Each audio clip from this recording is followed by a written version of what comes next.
Jesus foi levado para outra região após o nascimento, mas muitas crianças foram mortas na região onde ele nasceu. Como entender essa bondade de Jesus? Não seria melhor morrer só o Herodes? É uma boa pergunta para a nossa lógica, mas a nossa lógica é diferente. Tinha muita coisa que a gente aprendeu com tudo isso. Eu entrei naquela igreja da Natividade, numa área ortodoxa que não entra turista. E descobri lá uma sala com todos os ossos das crianças que foram mortas por Jesus, no lugar de Jesus. E tem um quadro que me chamou muita atenção, porque Jesus está abraçando todas aquelas criancinhas e escrito em grego, os primeiros mártires. Eu fiquei assim, porque todo mundo diz, o primeiro mártir do cristianismo foi Estevão, não, meu filho. Primeiro foi as crianças que morreram no lugar de Jesus. Nenhum desses espíritos foi punido, eles vieram espontaneamente, como o próprio cego de nascença, para exaltar Jesus, porque fizeram parte para que ele pudesse ser livre para não ser atacado pela insanidade de Herodes.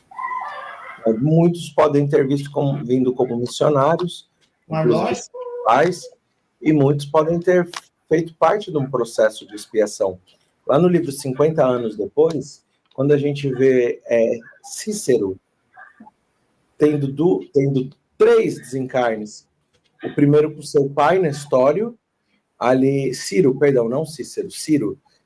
o primeiro com seu pai, Nestório, onde eles são mártires, depois ele reencarna a primeira vez e é enjeitado, Célia o adota e ele desencarna, a segunda vez ele é deixado lá no Egito, e Célia, ali já como o monge, o adota mais uma vez, e ali, mais à frente, nós vamos encontrar ela com o seu avô, onde o seu avô vai explicar a ela qual a razão desse criança, de Ciro, ter desencarnado por 3 vezes como mártir, uma vez como mártir e 2 vezes bastante jovem. E ele vai falar, nem todos aqueles que morreram no martírio para Jesus, no circo, estavam na condição de mais plenos missionários.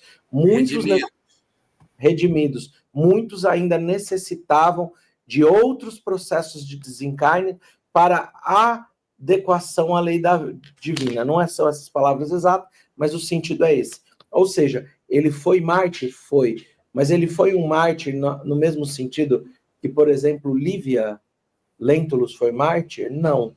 Ele está em outra condição, mas não deixa de ter sido parte desse processo. E ele retorna mais 2 vezes em processos expiatórios. Então, a gente pode dizer que muitos são mártires e para nós, todos são mártires. Mas muitas vezes foi martírio para a criança, expiação para os pais. Muitas vezes a gente pode encontrar outros processos que a gente não tem condições de julgar, mas só fazer uma leitura global do processo. Mas sem sombra de dúvidas, professor, trazer estes como os primeiros mártires é belíssimo.